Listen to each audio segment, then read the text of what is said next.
ये आगे बढ़ते हैं, हमारा next topic that is now according to mode of creation, the types of contract as per modes of creation.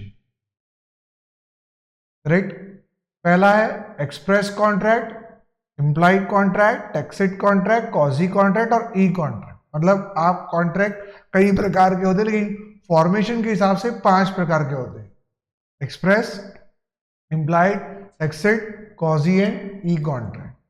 अब पहली बात, एक्सप्रेस कॉन्ट्रैक्ट। एक्सप्रेस कॉन्ट्रैक्ट किसे कहा जाता है?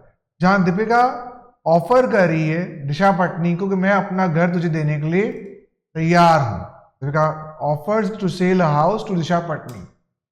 दिशा Patani agrees to buy the house with a return contract. वो लिखित में दे रही है बेटी कि मैं आपका घर खरीदने के लिए तैयार हूं। It is an express contract.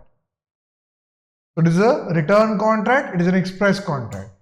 और अगर Disha Patani agrees to buy the house, the oral contract, बोल के करती है ठीक है मैं आपका घर खरीदने के लिए तैयार हूं, it is also called express contract. मतलब बोल के या लिख के किए जाने वाला कॉन्ट्रैक्ट एक्सप्रेस कॉन्ट्रैक्ट होता है। आप किसी रिक्शा वाले को बोलते हो स्टेशन जाना है, बोले ठीक है बैठ जाओ, it's an express contract. It is N oral contract, express contract. A contract would be express contract if the terms expressed by words, आप बोल के करते हो, या in writing, लिखित में करते हो। Section 9 of the Act provides that if the proposal or acceptance of any promise is made in words, the promise is said to be express. मतलब जब भी एक कॉन्ट्रैक्ट को एक्सप्रेस कॉन्ट्रैक्ट तभी कहा जाता है जब या तो आप उसको बोल के करते हो या लिख के करते हो। जहां प्रपोजल और एक्सेप्टेंस दोनों या तो शब्दों में होना चाहिए या तो लिखित में होना चाहिए, ऐसे कॉन्ट्रैक्ट क्या कहा जाता है? Express contract. So A tells B on telephone that he offers to sell his house, for which 2 lakh. B reply informs that he accepts the offer. This is an express contract. Any doubts?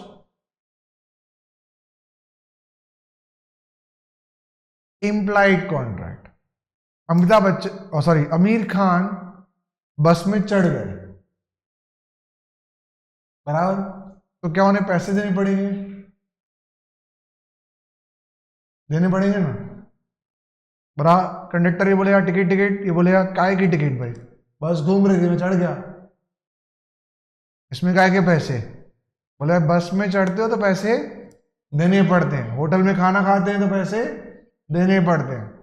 Correct, it is called implied contract. Implied contract in contrast come into existence by implication. Most often the implication is by law or by action.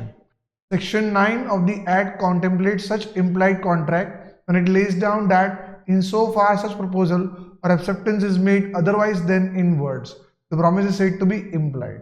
मतलब implied contract अस्तित्व में implication से आते हैं। आप बस में चढ़ गए तो ये implication है, आप पूछ के नहीं चढ़े, वह बस बोल रही सूरत सूरत सूरत, भाई मुझे जाना है सूरत, मैं चढ़ जाता हूं। अब ये चढ़ गया मतलब उसको सूरत जाना ही होगा तो ही चढ़ा, तो it is by implication. Most often ये इम्प्लीशन कैसा होता है? बाय लॉ, कानूनी तौर पर होता है, आप चढ़ते हो तो आपको पैसे देने हैं, या by action.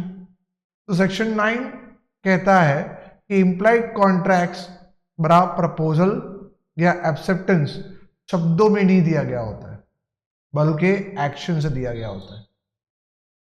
Got it? Any doubts? आगे बढ़े।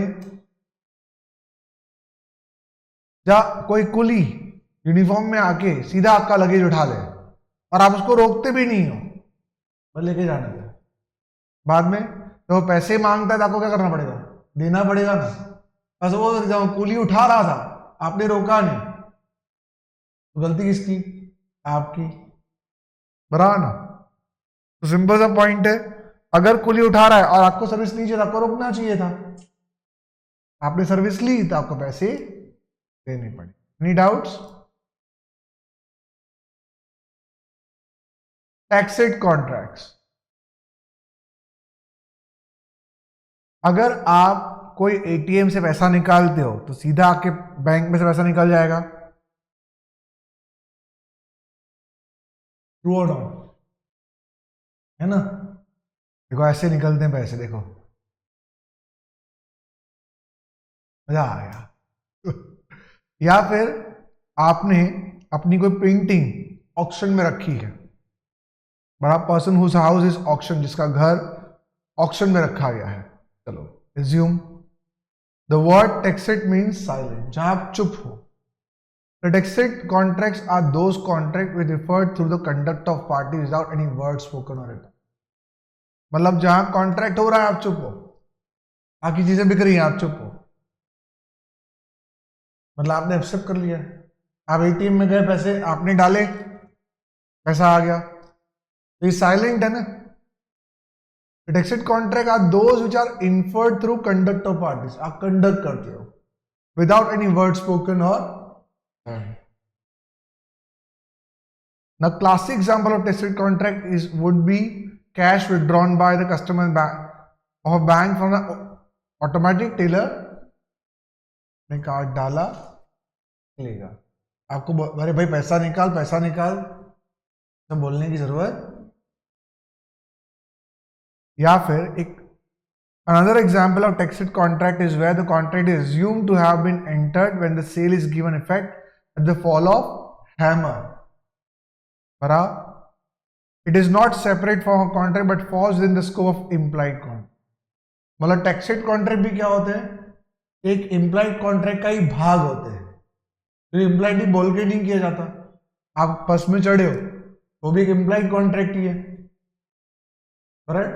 पर इसमें क्या होता है, आप जब चढ़ते हो तो आपको पैसे देने होते हैं, आप कंडक्ट करके कर रहे हो। यहां भी क्या हो रहा है, आप कंडक्ट करके ही कर रहे हो, आप किसी को अधिकार दे रहे हो। कुछ करना या अधिकार देना, आपने अधिकार दिए एटीएम को कि पैसे निकाल के दे, आपने ऑक्शनर को अधिकार दिए कि तू मेरी प्रॉपर्टी बेच दे, आपने अधिकार दिए, it is टैक्सेट contract.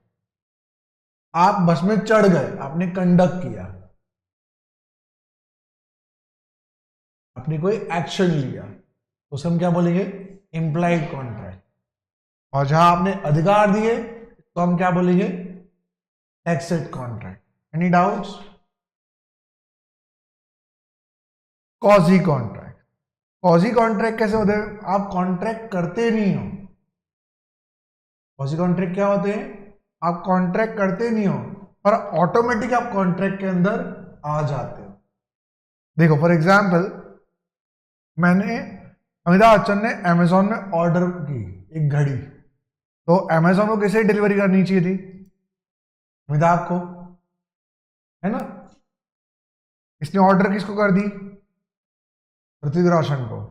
Hrithik Roshan ने क्या समझ लिया, ये तो मेरी है, और वापरना शुरू।